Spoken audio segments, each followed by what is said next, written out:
Bismillahirrahmanirrahim. Assalamualaikum warahmatullahi wabarakatuh.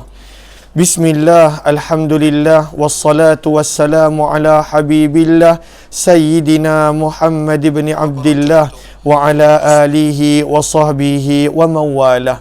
Subhanaka la ilma lana illa ma 'allamtana innaka antal alimul hakim wa la hawla wa la quwwata illa billahil aliyyil azim. Allahumma rabbi syrah lana sudurana wa yassir lana umurana wahlul 'uqdatam min alsinatina yafqahu aqwalana. Allahumma fakkihna fid din wa 'allimna at-ta'wil. Allahumma alhimna marashida umurina wa a'idhna min syururi anfusina birahmatika ya rabbal alamin walhamdulillahi rabbil alamin. Ahlan kepada sahabat-sahabat semua, apa khabar? Selamat malam. Salam pertemuan dalam program khas sempena bulan Maulidur Rasul yang kita bawakan dengan tajuk peperangan Rasulullah sallallahu alaihi wasallam, dan kita telah tiba pada siri yang ke-19. Kita berkongsi secara khusus tentang tajuk peperangan Rasulullah adalah untuk membetulkan persepsi bahawa agama bukan tersebar dengan pedang, dan peperangan yang berlaku pada zaman Nabi sallallahu alaihi wasallam ada sebab-sebab dan ada tujuan-tujuan, terutamanya untuk mempertahankan agama Allah Subhanahu wa taala. Kita masih lagi belum masuk tentang peperangan-peperangan Nabi sallallahu alaihi wasallam. Semalam kita telah mula masuk bahawa telah disyariatkan perintah untuk berperang pada bulan Sya'ban tahun yang pertama Hijrah, setelah 13 tahun para sahabat Nabi sallallahu alaihi wasallam bersabar di kota Mekah, walaupun pada waktu itu ada yang syahid, ada yang diseksa, bahkan Nabi sendiri beberapa kali cuba untuk dibunuh oleh orang-orang Quraisy Mekah, namun Allah tidak mengizinkan untuk membalas, apatah lagi untuk mengangkat senjata, sehinggalah turun ayat daripada juz yang ke-17 surah Al-Hajj, uzina lilladzina yuqataluna bi annahum zulimu. Allah mengizinkan untuk orang-orang yang dizalimi berperang, mengangkat senjata, mempertahankan diri mereka, agama mereka, tanah air mereka daripada berterusan diceroboh dan disakiti. Hari ini kita nak sambung pada muka surat yang ke-25. Namun sebelum kita bermula, apa kata seperti biasa kita perbetulkan dahulu niat kita. Moga-moga pertemuan kita adalah kerana Allah Subhanahu wa ta'ala. Nawaitu ta'alluma wa ta'lim wa tadhakkura wa tadhkir wa naf'a wal intifa' wal ifadata wal istifadah wal hatha ala tamassuki bi kitabillah wa sunnati rasulillahi sallallahu alaihi wasallam والدعاء إلى الهدى والدلالة على الخير ابتغاء وجه الله ومرضاته وقربه وثوابه آمين آمين يا رب العالمين. Amin amin ya rabbal alamin. Saya nak raikan dahulu sahabat-sahabat yang berada di ruang komen. Saya nampak ada Nur Hayati Yahya, Merwani Ahmad, Nurini Mustafa, Zaliha Kamaruddin, Hajarah Zai, Safia Sapyan, Zainun Hadi, Kamizah, Amida Rauda, Hardi Suhaimi, Ija Rahman, Bunga Lawang, Zuriat M. Hashim, Ija Rahman, Nur Ahmad Darus, Muhammad, Bunga Lawang, kemudian Irma Mas, dan juga Allah Aisyah Uthman, Yaya Lia, Safiyah Sharif, Liza Yang, Ummi Akashah, Zahara Alias, Rosyadah Abu Bakar, serta ahlan Allahumma salli ala Haliza Rahman, Syakirah Ismail, Ramlah Dasuki, Ainiza Omar, Masita, Masria Maria, Zainun Hadi, Tuan Nur Rahim Sharif, Virta Delima, Muhammad Rayyan, kemudian Zuraida Sidik, Azah Halim, Siti Rokiyah, Aziza Izzah, Ami Muhammad Dom, dan juga Laila Hasan. Ahlan kepada semua.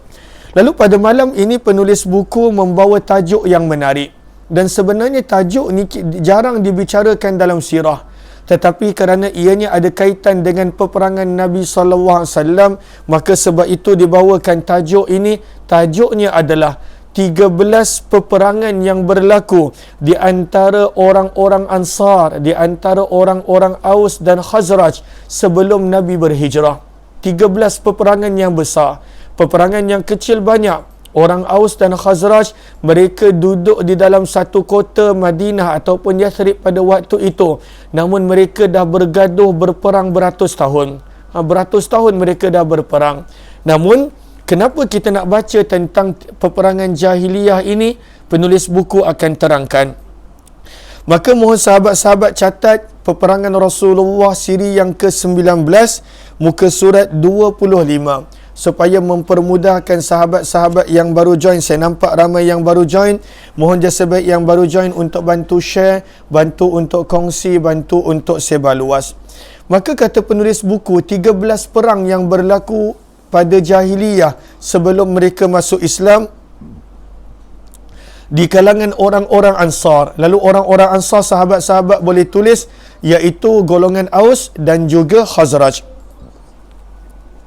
Kata penulis buku, ketika Allah memberikan keizinan kepada Rasulullah dan umat Islam yang berada di Madinah untuk mengangkat senjata, untuk berperang sekiranya mereka diserang, sekiranya mereka diperangi, maka pada waktu itu bukan mudah. Contoh macam saya, walaupun baca tentang peperangan Rasulullah, bukan mudah untuk saya tiba-tiba nak mengangkat senjata berperang. Allahumma salli ala Sayyidina Muhammad, mempertahankan jika diserang dan sebagainya. Tak semua orang boleh menjadi tentera, boleh menjadi prajurit perang. Tetapi di sini hikmah dia. Apakah hikmah dia? Kata penulis buku, rupa-rupanya ada hikmah di sebalik orang Ansar yang telah mendiami Madinah sekian lama merupakan kaum yang mahir dalam peperangan.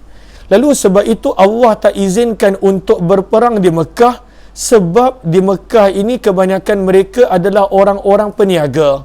Sahabat-sahabat Mekah kebanyakannya adalah peniaga. Mereka pada waktu itu mahir berniaga. Macam Abdul Rahman bin Auf, kita belajar bagaimana dalam tempoh 10 tahun dia duduk di Madinah pada waktu Rasulullah masih hidup, berapa banyak kekayaan yang beliau miliki. Sangat luar biasa. Ketika mana perang Tabuk, kita dah baca semalam, 8.8 juta kalaulah nak ikutkan 200 uqiyah yang beliau infakkan tunai untuk agama Allah. 8.8 juta dalam 10 tahun, tak sampai 10 tahun. Perang Tabuk pada tahun yang ke-9 Hijrah, beliau boleh infakkan hartanya di jalan Allah Subhanahu wa taala. Itu orang-orang Mekah. Sebab itu orang-orang Mekah pada waktu itu tak diizinkan untuk berperang. Tetapi bila sampai ke Madinah, Allah izinkan. Dan ketika mana dilihat orang Madinah, kata penulis buku dalam sirah, rupanya orang Madinah ni dah biasa perang. Bahkan mereka berperang beratus tahun lamanya. Kata penulis buku, orang Madinah sekian lama merupakan kaum yang mahir dalam peperangan. Jom kita lihat sejarah. Kata penulis buku, menurut sejarah, orang-orang Madinah ataupun dikenali sebagai Ansar. Ansar bahasa Arab, terjemahannya bahasa kita adalah penolong-penolong agama Allah. Sebab mereka sanggup menolong Nabi SAW ketika mana tidak ada kaum yang sanggup menolong Nabi SAW, hatta Quraisy sekalipun. Maka kata penulis buku, menurut sejarah, kaum Ansar yang terdiri daripada dua suku, suku Aus dan juga suku Khazraj, mereka ni dah berperang sesama mereka sendiri selama beberapa ratus tahun. Dia bukan makan tahun, bukan makan puluh tahun. Mereka dah perang ratus tahun. Mereka sangat banyak bergaduh di antara mereka, iaitu Aus dan Khazraj, kerana mereka ini banyak dilaga-lagakan oleh orang-orang Yahudi. Antara sebab mereka berperang kerana orang Yahudi melaga-lagakan mereka. Orang Yahudi tak nak mereka bersatu, maka mereka menjadi kuat. Maka orang Yahudi laga-lagakan mereka selama beberapa ratus tahun. Antara peperangan yang dahsyat adalah peperangan Bu'ath yang tercatat dalam sirah. Ejaannya Ba'ain Alif Tha. Peperangan Bu'ath adalah peperangan yang telah meragut banyak nyawa daripada kedua-dua belah pihak Aus dan Khazraj. Sebab itu dalam sirah, kata para ulama sirah, kalau kita tengok berapa banyak orang tua daripada kalangan penduduk Madinah, tak ada, kecuali hanya 2 orang. Semua orang Madinah adalah muda. Ketua orang-orang Khazraj dan Aus, Sa'ad bin Ubadah dan Sa'ad bin Mu'az, usia mereka baru 30-an. orang-orang Madinah banyak orang muda. Di manakah orang-orang yang berusia? Mereka terbunuh dalam peperangan yang dah berlarutan beratus tahun. Hanya ada 2 orang tua daripada kalangan penduduk Madinah yang benar-benar tua dihormati. Namun bila datangnya Islam, seorang menjadi munafik, itulah Abdullah bin Ubay bin Salul, dan seorang lagi bergabung dengan orang Quraisy, itulah ayah kepada Hanzalah yang namanya adalah Abu Amir Ar-Rahib. 2 orang ini adalah orang tua.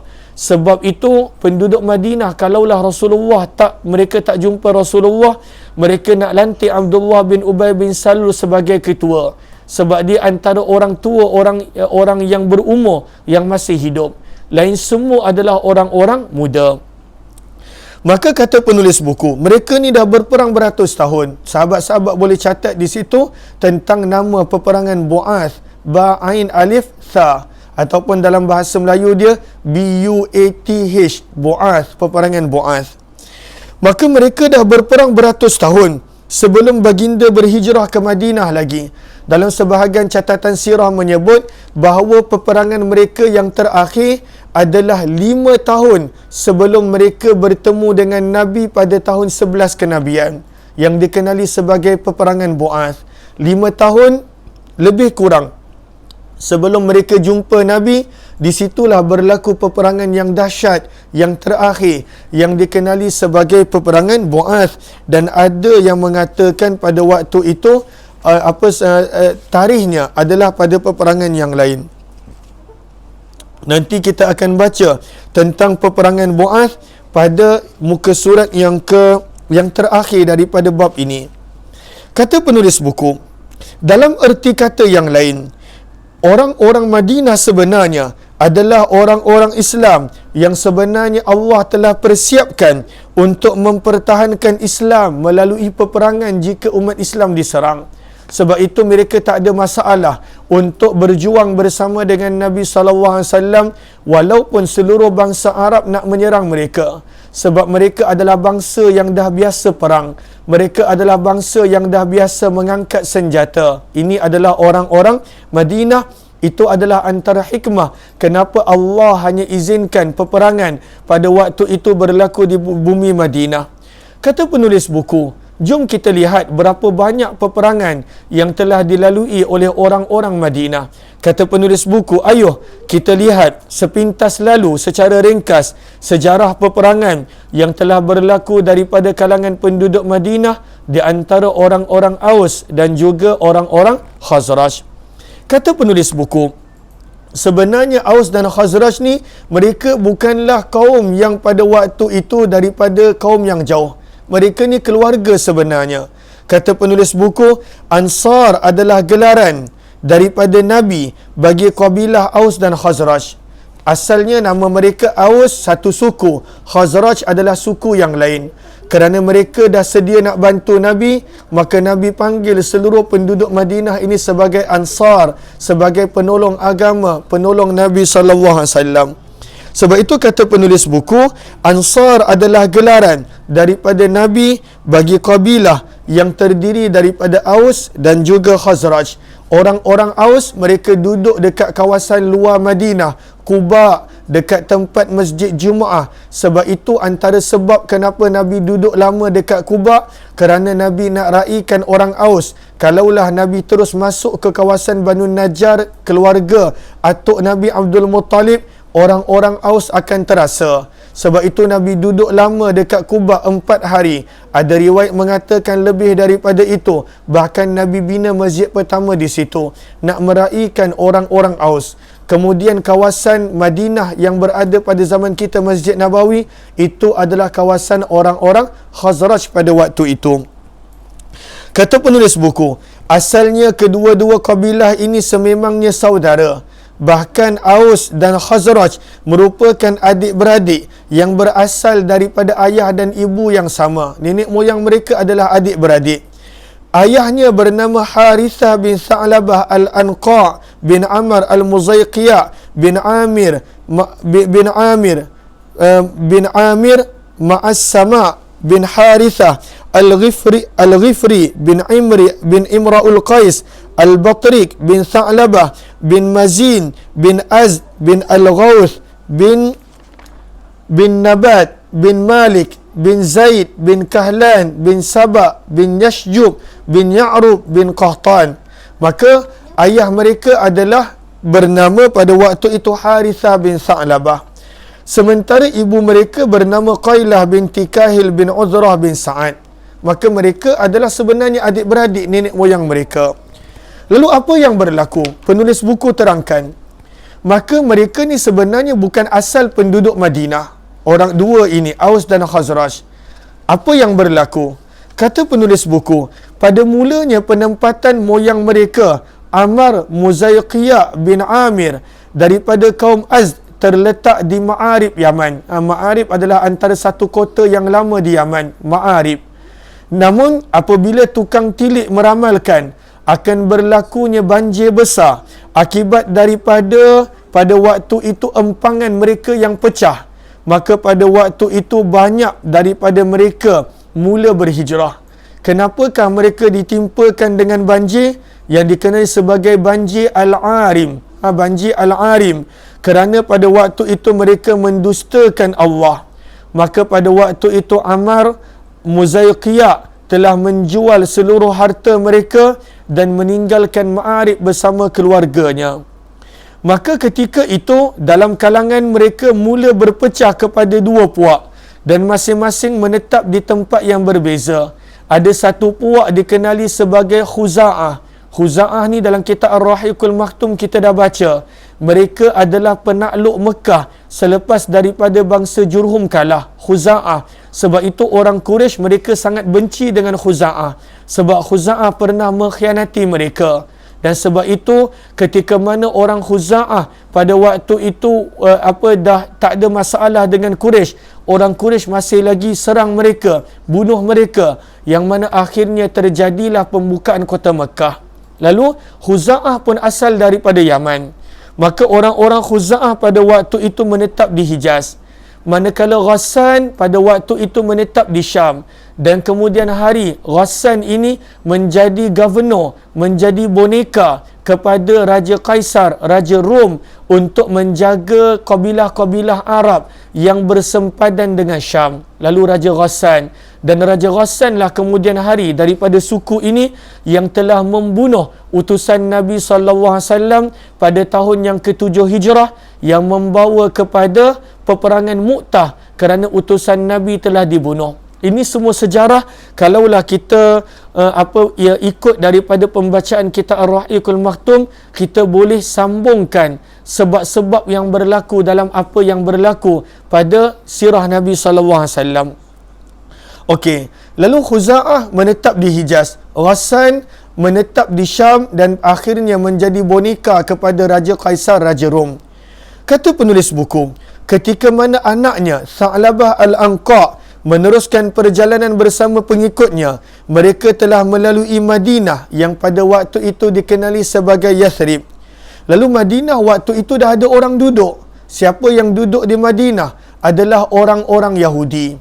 Maka penulis buku punya pandangan, orang Yahudi ada di Madinah dahulu sebelum orang Aus dan Khazraj. Kadangkala banyak yang sangka Aus dan Khazraj ada dulu sebelum Yahudi. Yahudi dah lama ada di Madinah.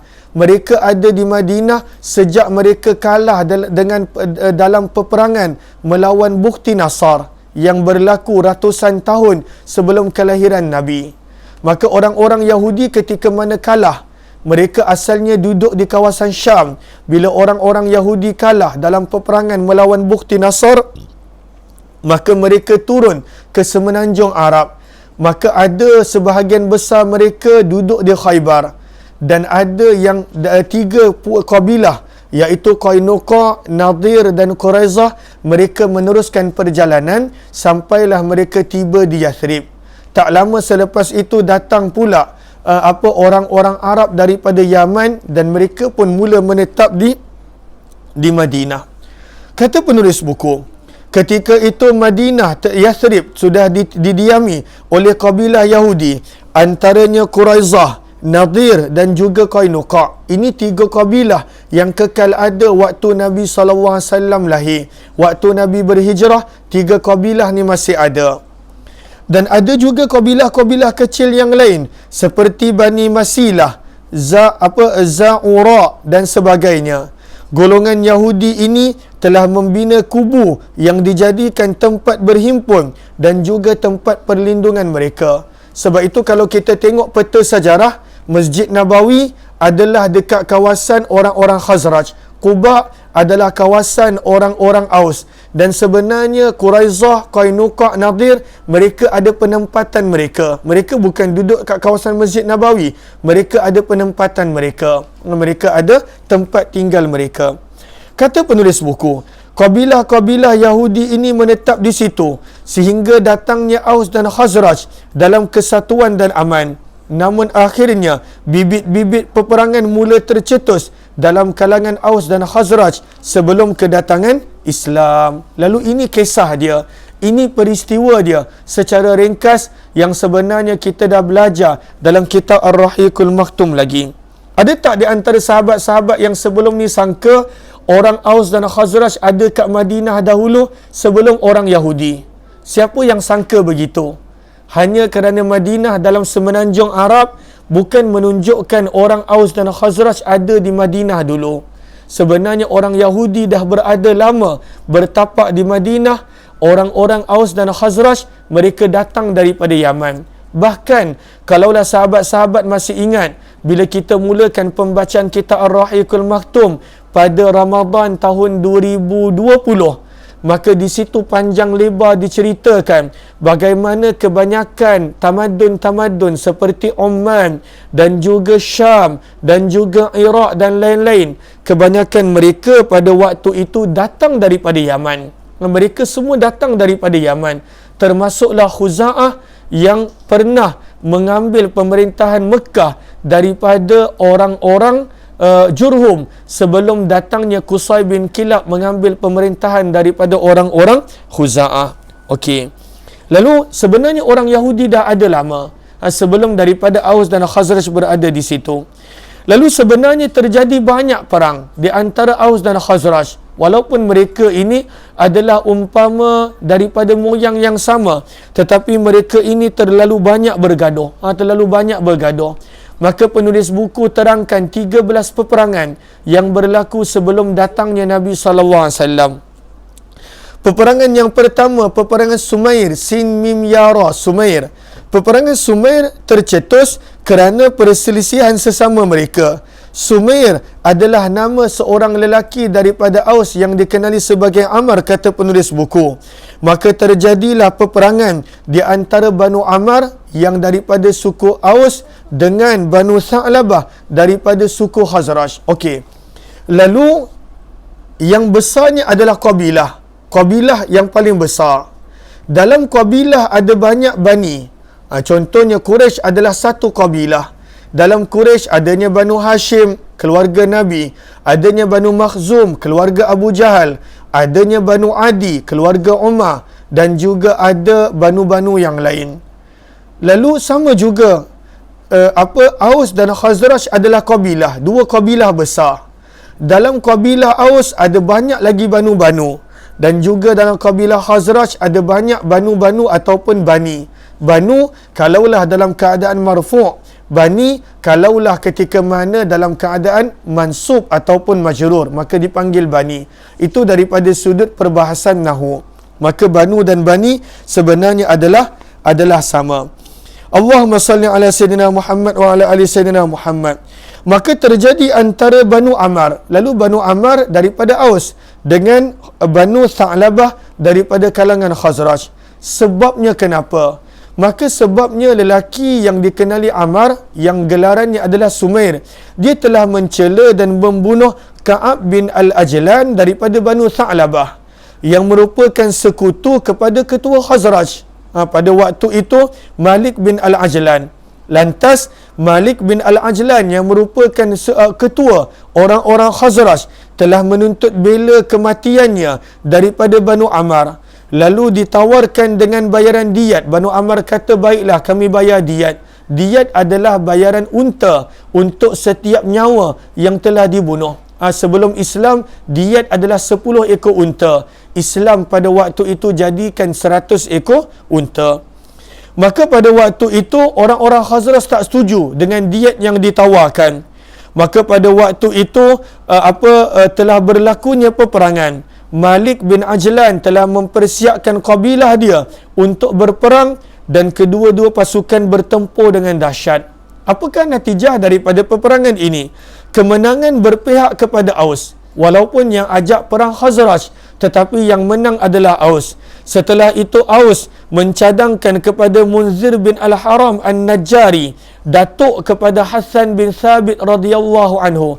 Hassan bin Thabit ini adalah penyair Nabi, Hassan bin Thabit. Bahkan dia ada tempat khusus dalam Masjid Nabawi yang dia melantunkan syair mempertahankan baginda Nabi sallallahu alaihi wasallam. Maka pada waktu itu orang Aus walaupun dah menang, dia telah minta tolong dengan salah seorang daripada Khazraj yang bernama Munzir bin Al-Haram An-Najjari untuk memutuskan apa yang berlaku di antara mereka. Maka pada waktu itu Malik bin Ajlan setuju kerana Munzir Al-Haram daripada kabilah mereka. Maka pada waktu itu diputuskan agar jumlah diat yang pernah diminta Malik di atas kematian Ka'ab bin Ajlan mesti dibayar. Maka akhirnya orang Aus pun setuju, walaupun mereka menang, tetapi kerana nak berdamai, maka mereka setuju untuk bayar. Inilah peperangan yang pertama. Banyak lagi peperangan yang lain, ada lagi 12. Peperangan yang kedua, peperangan di antara Ka'ab bin Amr Al-Mazini. Maka Ka'ab bin Amr Al-Mazini adalah salah seorang daripada Banu Najjar. Banu Najjar ni adalah keluarga atuk Nabi. Abdul Muttalib adalah daripada Banu Najjar. Sebab itu Allah jadikan bila Nabi sampai di Madinah, Nabi duduk dekat perkampungan Banu Najjar, dekat rumah Abu Ayyub Al-Ansari. Zaman kita perkampungan Banu Najjar adalah kawasan di hadapan Masjid Nabawi. Kawasan di hadapan Masjid Nabawi. Maka pada waktu itu Ka'ab bin Amr daripada Banu Najjar. Telah terjadi di antara Banu Jahjaba Aus dan juga Banu Mazin bin Najjar daripada Khazraj. Maka dekat mana berlakunya perang? Dekat tempat bernama Rahba. Sebab apa sebab dia? Ka'ab bin Amr Al-Mazini telah berkahwin dengan seorang wanita daripada Bani Salim daripada kalangan Aus.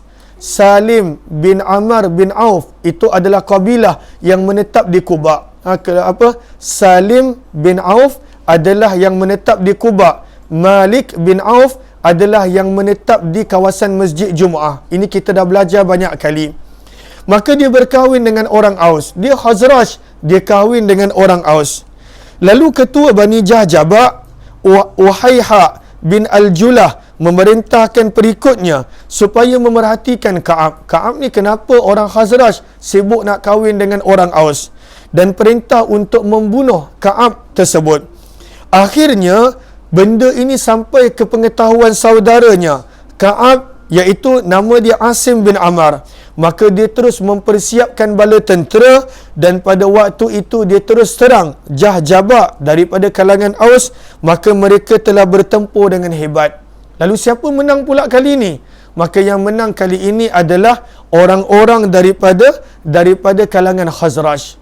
Lalu kalau kita perasan, dalam dua perang yang pertama, bukanlah semua satu kabilah perang.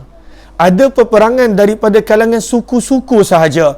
Di antara Bani Jahjaba dengan keluarga, contohnya Asim bin Ammar. Yang tadi di awal tadi, di antara Bani Ammar dengan juga Bani Tha'labah. Lalu ada peperangan yang keseluruhan kabilah, ada peperangan pada waktu itu di antara bani-bani sahaja.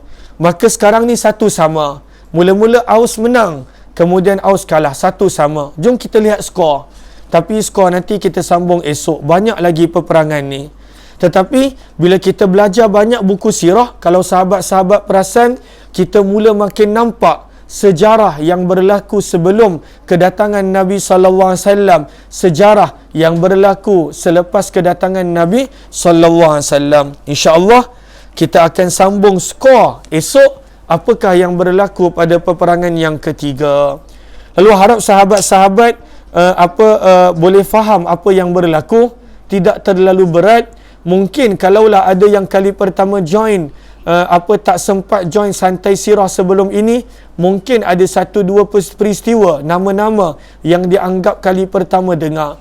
Tetapi untuk sahabat-sahabat yang dah biasa join daripada tahun lepas, sebenarnya kebanyakan nama-nama ini kita telah pelajari dan baca. Mudah-mudahan insya-Allah kepada sahabat-sahabat yang mana ingin untuk membuat pembelian buku peperangan Rasulullah, bagus untuk ada sebagai rujukan, ataupun jika ingin untuk hadiahkan, ada banyak sahabat hadiahkan kepada teman-teman dan ahli keluarga, boleh sahaja tekan link yang berada di ruang komen.